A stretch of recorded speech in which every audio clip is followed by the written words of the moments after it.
संतश्रेष्ठ ज्ञानेश्वर महाराज पालखी सोहळ्यातील वाखरी येथील शेवटचं उभं आणि गोल रिंगण लाखो वारकऱ्यांच्या उपस्थितीत भक्तिमय वातावरणात उत्साहात पार पडलं। ज्ञानोबा तुकारामच्या जयघोषानं आणि टाळ मृदुंगाच्या गजरानं संपूर्ण वाखरी परिसर भक्तिरसात न्हाऊन निघाला। पालखी सोहळा रिंगणस्थळी दाखल झाल्यानंतर पताकाधारी वारकरी, तुळशीवृंद घेतलेल्या महिला आणि विणेवकरांनी शिस्तबद्ध पद्धतीनं रिंगण पूर्ण केलं। त्यानंतर माऊलींच्या अश्वांनी वाखरीच्या मैदानावर घेतलेली चौखूर दौड पाहण्यासाठी भाविकांची मोठी गर्दी झाली होती। अश्वांच्या दर्शनासाठी आणि रिंगण सोहळ्याचा अनुभव घेण्यासाठी वारकऱ्यांमध्ये मोठा उत्साह दिसून आला। रिंगणानंतर वारकऱ्यांनी टाळ मृदुंगाच्या तालावर फुगड्या, फेर आणि विविध भक्तिमय खेळांचा आनंद घेतला। माऊली माऊलीच्या जयघोषानं संपूर्ण परिसर भक्तिमय झाला होता। वाखरी येथील हे रिंगण आषाढी वारीतील महत्त्वाचा टप्पा मानला जातो। रिंगण सोहळ्यानंतर संत ज्ञानेश्वर महाराज पालखी सोहळा पंढरपूरच्या दिशेनं मार्गस्थ झाला।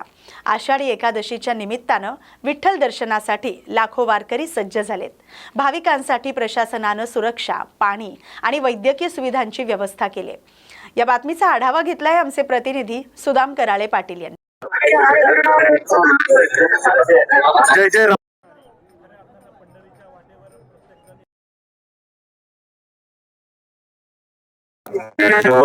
खऱ्या अर्थानं महाराष्ट्रातील सगळ्या पालख्या या ठिकाणी आपण पाहतोय। वैष्णवांचा महामेळा या ठिकाणी प्रचंड गर्दी करतोय। खऱ्या अर्थानं आजचा जो आनंद सोहळा किंवा या 2 दिवसाचा सोहळा वेगळ्या प्रकारचा सोहळा या ठिकाणी आपल्याला पाहायला मिळणार आहे। प्रचंड अशी गर्दी या ठिकाणी आपण पाहतोय। खऱ्या अर्थानं ही गर्दी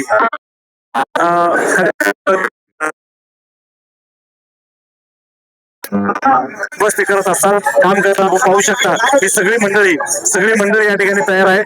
प्रत्येकाला सहकार्य करतात प्रेमानं आणि आपुलकीनं सांगतायत की सहकार्य करा। खरं तर माऊली म्हणून सगळे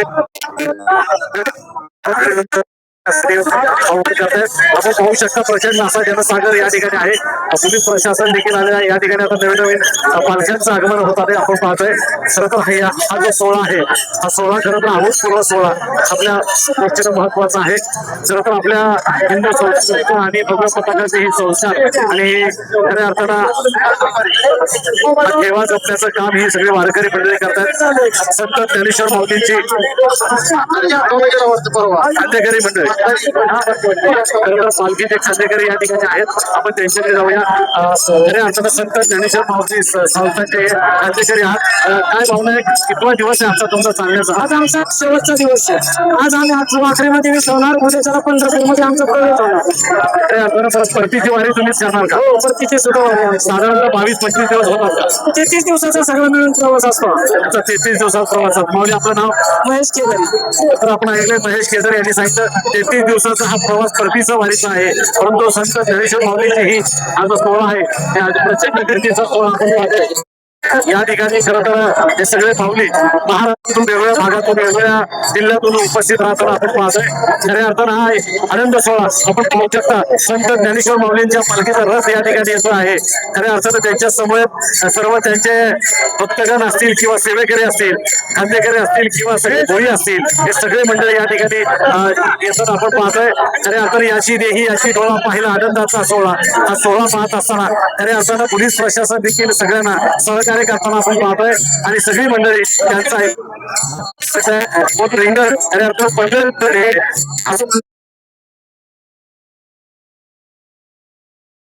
आम्ही अकलूजला पाहिलं, त्याचबरोबर आम्ही इंदापूरला पाहिलं। पोलीस बांधव देखील त्या रिंगणात धावत होते।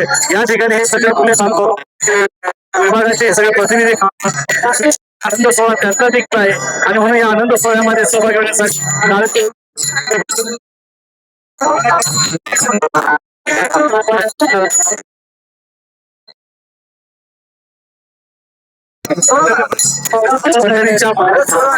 पंढरीच्या वाटेवरचा हा अभूतपूर्व सोहळा आपल्याला अनुभवायला मिळतोय। आपण पाहू शकता संत ज्ञानेश्वर माऊलींची पालखी या ठिकाणी आलेली आहे।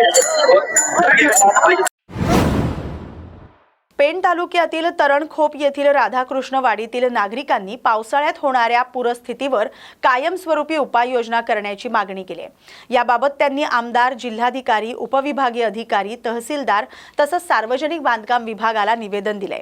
अतिवृष्टीमुळे दरवर्षी वस्तीमध्ये पाणी शिरून नागरिकांचं मोठं नुकसान होतंय असं ग्रामस्थांनी सांगितलंय।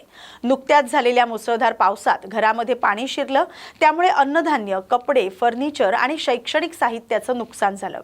राधाकृष्ण वाडीतील पाण्याचा निचरा होण्यासाठी असलेल्या मोऱ्या बंद झाल्यानं पूरस्थिती निर्माण होत असल्याचा आरोप ग्रामस्थांनी केलाय। बंद झालेल्या मोऱ्या तातडीनं मोकळ्या करून निचरा व्यवस्था सुधारावी आणि भविष्यातील पुराचा धोका टाळण्यासाठी कायमस्वरूपी उपाययोजना करावी अशी मागणी त्यांनी केली आहे।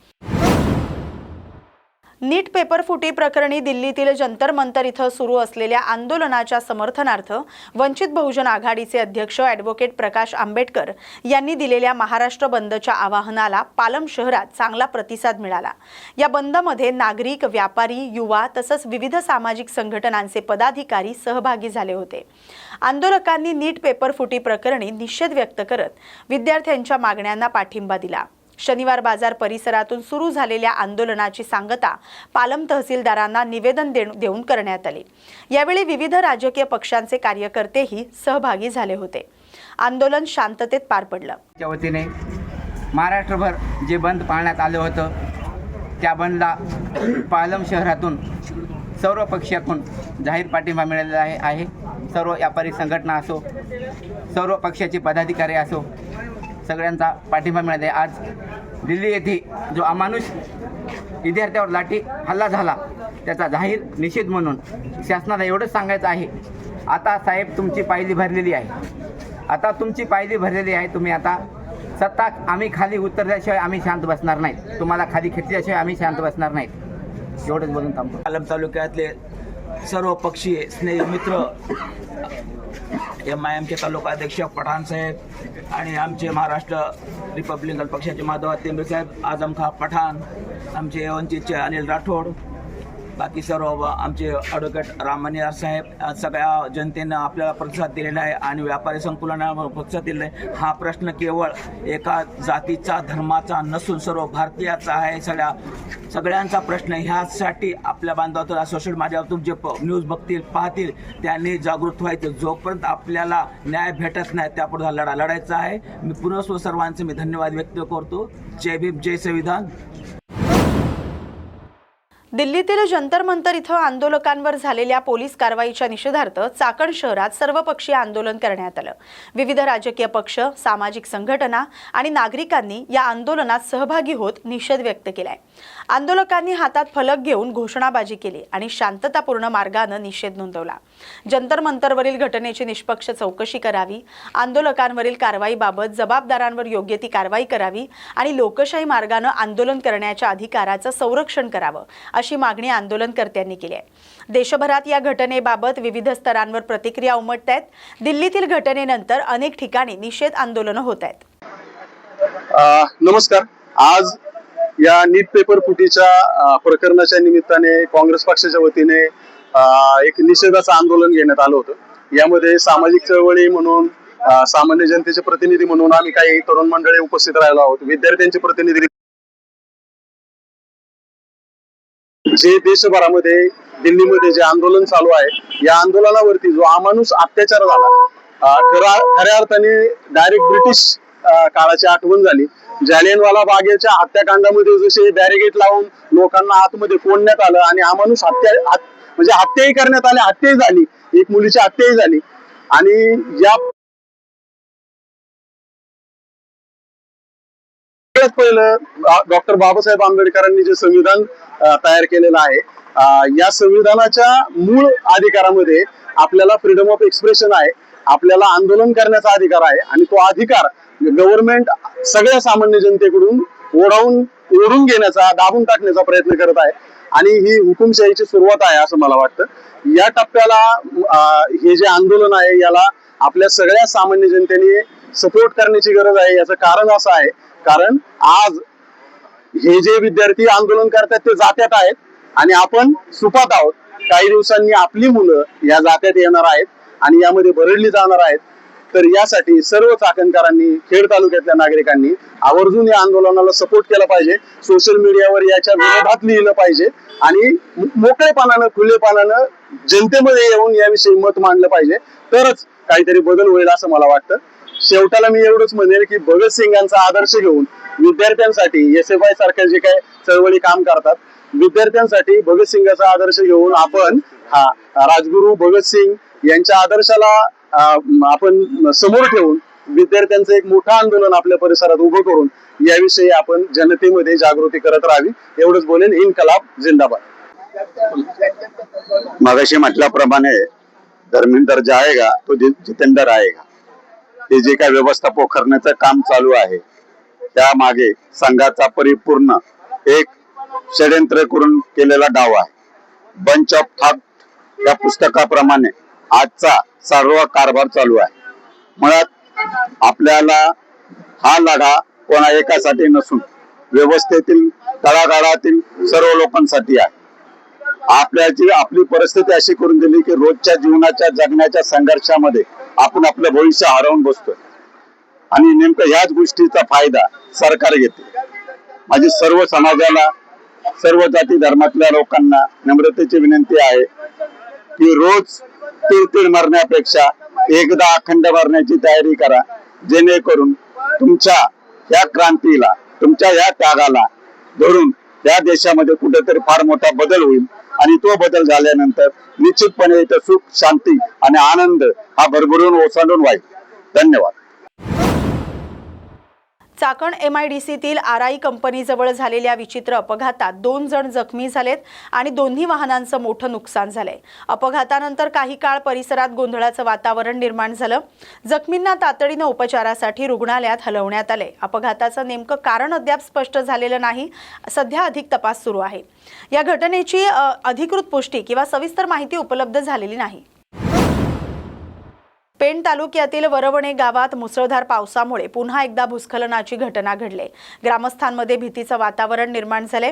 5 ते 7 जुलै दरम्यान झालेल्या अतिवृष्टीमुळे या परिसरात मोठ्या प्रमाणात माती खचली. शेतकऱ्यांच्या आंब्याच्या बागा आणि भात शेतीचं नुकसान झालंय. डोंगर भागातून मातीचा ढिगारा खाली आल्यानं शेतीचं मोठं नुकसान झालंय. सततच्या पावसामुळे धोका कायम असल्याचं ग्रामस्थांनी सांगितलंय. या घटनेची माहिती प्रशासनाला देण्यात आली. तातडीनं पाहणी करून उपाययोजना करण्याची मागणी नागरिकांनी केली. वारंवार होणाऱ्या भूस्खलनामुळे भविष्यात मोठी दुर्घटना होण्याची भीती व्यक्त केली जाते. प्रशासनानं कायमस्वरूपी उपाययोजना कराव्यात, तसंच नुकसानग्रस्त शेतकऱ्यांना मदत द्यावी अशी मागणी करण्यात आली. जुलैला जो अहंकार झाला त्याच्यामध्ये माझे 25-26 शेतं गेली, त्यात आंबे गेले, ते जाऊ द्या, परंतु शासन अजून आम्हाला भेटलेलं आलं नाही. दादा धैर्यशील पाटील येऊन गेले खासदार, परंतु एवढे मोठे डोंगर जाऊन सुद्धा पुन्हा हा डोंगर 15-16 जुलैला गेलेला आहे. तर ह्याचे मला शासनाचे हे अजब वाटते का अजून शासन बघायला आलं नाही. पुन्हा आमचा मालीन होण्याचा मालीन व्हायची वाट बघतायत काय, असं आम्हाला शासनाच्या विषयी खंत वाटायला लागली. तरी शासनाने लवकर लक्ष देऊन आमच्या असलेल्या गावाविषयी, आमच्या असलेल्या साईडला डोंगराविषयी व्यवस्था करावी असे आम्ही त्यांना नम्र विनंती करतो.